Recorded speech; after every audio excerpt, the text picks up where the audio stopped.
Hi,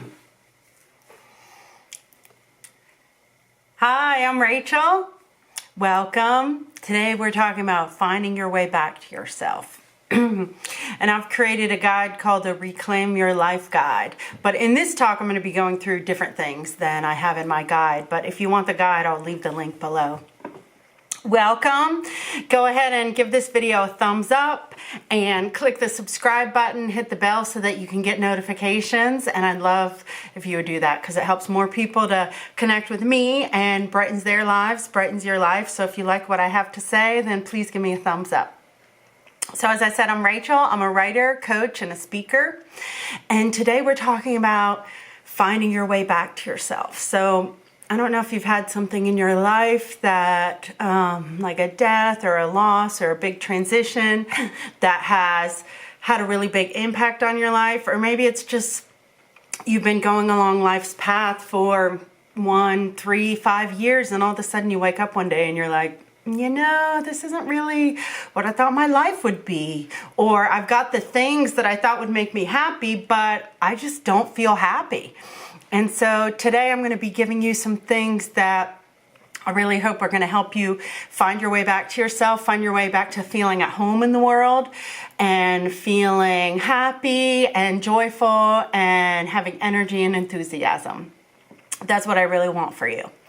So the first thing that I want you to do is, and probably after this video, you'll want to go ahead and start this, or you can pause it and do it right now. Go ahead and take out 1 or 2 or 3 sheets of paper, and I want you to assess your life, explore, and really look at, from an outsider's point of view, what is happening in your life. Now, one way that you can do this is to create a time log, and you can do this for the week that's just passed, or you could say, okay, from now until a week from now, I'm going to be making a time log where I'm going to write down every day what I was doing at the various times. And at the end of the week, what you do is you look back and you see, okay, where have I been spending my time?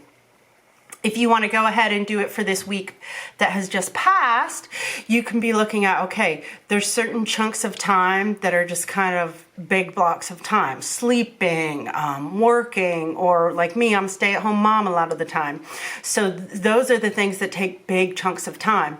But in the morning and in the middle of the day and in the afternoon and on the weekends, there are other times which we have more control over. And what I want you to do is go ahead and write down what you're doing in those times. And if you want to really get into this whole time log, you can go ahead and add up, like, where are you spending a lot of time? There are even apps that you can, I think you put them on your phone. I don't have one yet. But at the end of the week, you can look, oh, where did I spend the most time on my phone? Like, what apps was I on the most? If I get a chance, I'll go ahead and link those apps below. But I've heard that for folks who have looked at them and installed them, it's very illuminating to see, oh, okay, I spent 3 hours this week on Instagram, which I bet some of you are like, 3 hours? I did that in 2 days. So going ahead and looking at where are you spending your time. And I also want you to think about whether or not you do a time log. What do you feel like the majority of your life is taken up with right now? Is it caring for others? Is it working your job? Is it commuting? Is it household tasks? Is it working on your side project? Go ahead and put down all the things that you feel like are taking up a lot of your time and that you spend the majority of your time on. And then the next thing I want you to do, and I definitely recommend this on a different sheet of paper, is to go ahead and make a list of what did you love doing as a child. So what were the things when you were a kid that you could just spend hours and hours doing and you were perfectly happy doing that? And you may also want to think about, as an adult, what are some of the things that you lose track of time when you're doing these things? For me, gardening is one of those things. As a child, it was more just playing in the woods and playing outside and playing in the creek. But as an adult, gardening is one of those things. I have to set a timer on my phone if I have to be anywhere, because otherwise I will lose complete track of time. Creative projects are one of the other ways that I lose track of time. And so go ahead and look at where are the things that when you're involved in them, time just slips away and you just are so immersed in it. So that's one of the first things that you do to help get back to yourself and reclaim your life. Because if you're looking at your time log that you've created, or your list of things you love to do as a child, or your list of things that make you lose track of time, and you realize, wow, there's not a single thing on that list I've done in the last month. Well, maybe this is part of the piece of why you're not feeling very fulfilled in your life right now, while you're not feeling very happy. And so going forward, once you have this awareness that these are the things that I love, but they're not finding a way into my schedule, perhaps you can start trying to find a time where you can incorporate them into your life. Now, you might look at your schedule and look at your time log and look at your life and say, I am doing those things, but I still don't feel very good. Or maybe you're not doing those things and you think, okay, I want more. I want to take it up a notch. And I've got 3 more things to share with you. So the second thing that I recommend to help you find your way back to yourself is to reconnect to your roots. And this is both figurative and literal. So think of friends that you used to have that you don't see anymore, or people from your past that you would love to reconnect to. And I'd encourage you to make a phone call, send a text, message someone, send them a card or a letter. Reconnect to some of these people who made an impact on your life, who you used to spend a lot of time with, who you love spending time with. If there's a person like a teacher or a coach or just a person you admired from way back when who you'd love to send a thank you letter to, that would be amazing if you send an actual written thank you letter. So reconnect to some of these people from your past, and it can really invigorate you and remind you of the good things about yourself and really bring a lot of joy to your present moment. Another part of this reconnecting to your roots is I want you to find some time to go enjoy nature. If you listen to any of my videos, you know I talk about nature in almost every single video. I've got a little vase of flowers right here. I keep myself surrounded by nature. It's my happy place. I love being in nature, all different types of nature, but I live in the mountains of Western North Carolina, so that's where I spend my time in nature. But maybe whether or not you live in a city or near a wilderness or a beach or an ocean, I want you to, this week, get out there, sit on a park bench and watch the waves of the lake lapping at the shore. Go for a hike, go for a walk along the beach, go for a walk in the desert with your water bottle. I don't really know much about hiking in the desert, but I know you need water. Get out there and reconnect to nature.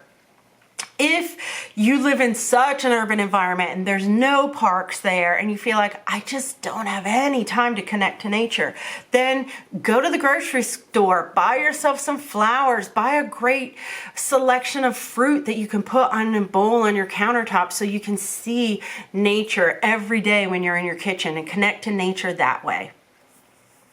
The third thing I want you to do, and it might seem a little counterintuitive, but it's really effective, is one of the ways in which we find our way back to ourselves and reconnect and reclaim who we are and reconnect to our joy is to acknowledge the things that we have that have made us sad, the things that we're grieving, the things that have brought loss into our lives. Sometimes when bad things happen and you just have to get up the next day and go to work, or you just have to keep on moving and charge through, and you've got kids to think about and a mortgage or car payment and student loans and all of these things, sometimes we don't give ourselves time to feel our emotions and to grieve the losses that have happened. Over the past few years, when I've had some of the biggest losses of my life, when my mother died and when I had a miscarriage, and just other things that have made me really sad, I was lucky enough that I didn't have a demanding job. But even if I had, I think I would have tried to take as much time off as I could. And if you can't take time off, that's okay. I'm not, having any I don't want you to feel bad if you can't take time off, but I do want you to take time out of your life so that you can feel those feelings and grieve for your losses. So, and for some of you, that might mean going to a counselor or a therapist and working with that person and connecting to what you're going through. For me, like a lot, I do that, but I also, when I'm grieving through a process, will do a lot of journaling. I'll sit outside in nature a lot and just be quiet. I don't let myself have a lot of demands to be out in the normal world where I have to show up and be like, yeah, I'm fine, when I'm not fine.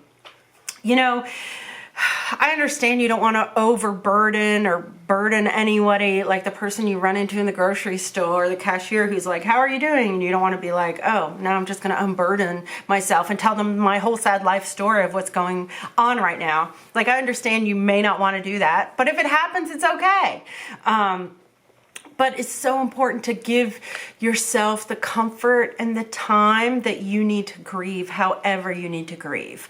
And if you need to ask those around you for support, if you need to ask them to listen to you, if you need to ask them to show up in your life in a certain way, please do that. Because when you are going through a loss and grieving something, people around you want to help.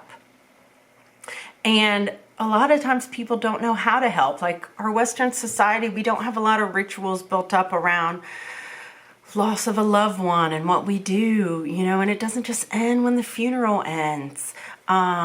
Or, you know, if you've had a job loss or just a significant loss in your own life, if you've gone through miscarriage, our society's terrible about supporting women in that. And of course, I'm not saying everyone is terrible, but as a whole, like society doesn't offer a lot of comfort and outlets for people going through these things. And a lot of people are really lost. They don't know how to show up in your life without making things worse or hurting you or feeling bad. And so by telling people, this is what I need from you, they're so happy to show up and do what they can. And if they can't show up for you, that's okay too. But there are people who will show up for you.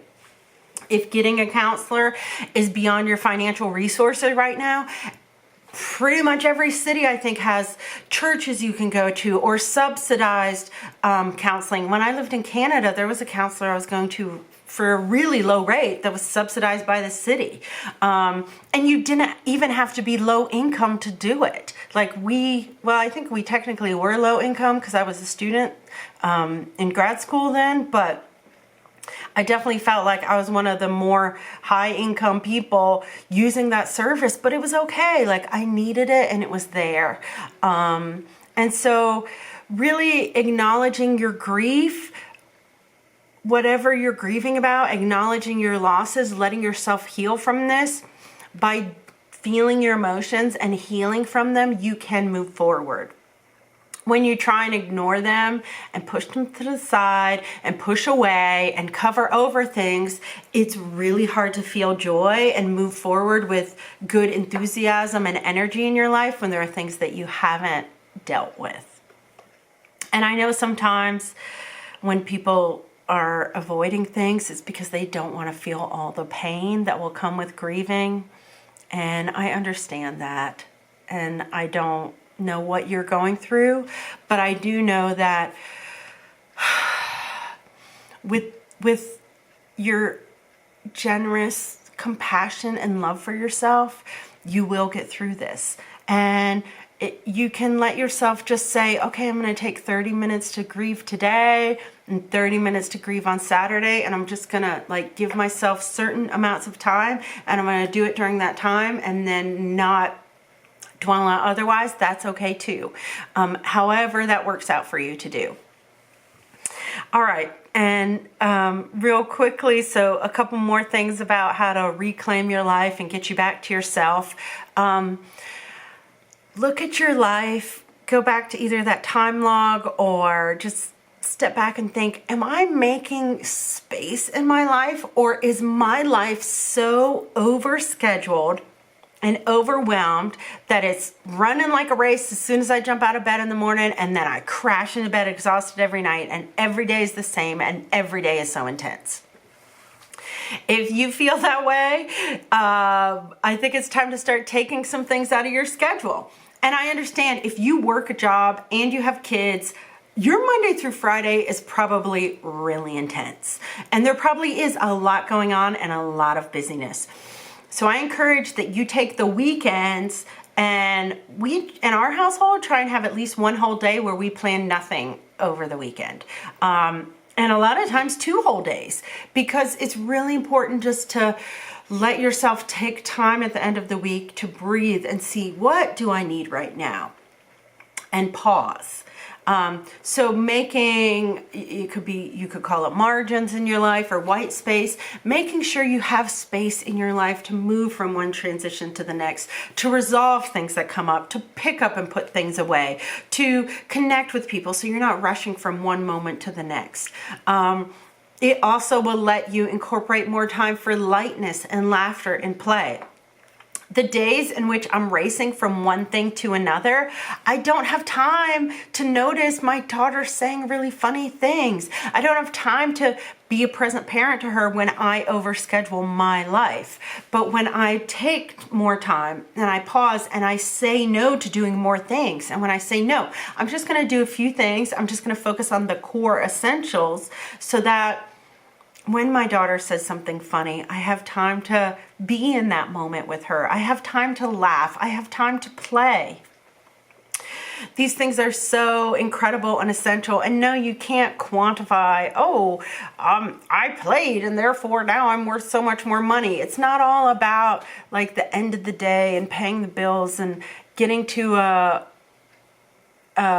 end point. I feel like capitalist society has kind of got us in this whole mindset of productivity and everything has to be productive. But sometimes it's important just to play and to have space to be sitting, to drink a cup of tea, to go for a walk. And lastly, I want to talk about your home space. So, and I'm not like a decluttering guru. There's a lot of them out there. And I'm not a minimalist. I'm not a minimalist, but I do think there's a lot of value in making sure that as much as possible, you can make your home a place that feels like a sanctuary and that feels supportive of you. And brain research even shows like when your space, like your desk at work or your desk at home, when those spaces are overly cluttered, it's really hard for our brains to be happy, for us to feel happy, for us to get things done because there's too much happening, there's too much stimulus. And so when I need to find my way back to myself and regain some of my joy and enthusiasm and energy, I will go around and clean a room in my house, or I'll go around and find a box worth of stuff to donate, or find some things to give to friends, because it's just modern life. Like, it's really easy to accumulate a lot of things, but a lot of those things we don't even need. And so if you can find a way to make sure that your home space supports who you are, you can really add a lot of happiness and joy to your life and have a home that feels like a sanctuary. In my Reclaim Your Life workbook, which I've got linked below, I have a couple other great tips that you can do in just 5 to 10 minutes a day that'll really help you add more joy and enthusiasm back to your life. So I'd love if you'd click the link and you'll get that emailed to you right away. And once again, I'm Rachel, and I'm so glad that you came and connected with me. Have a great day. Bye.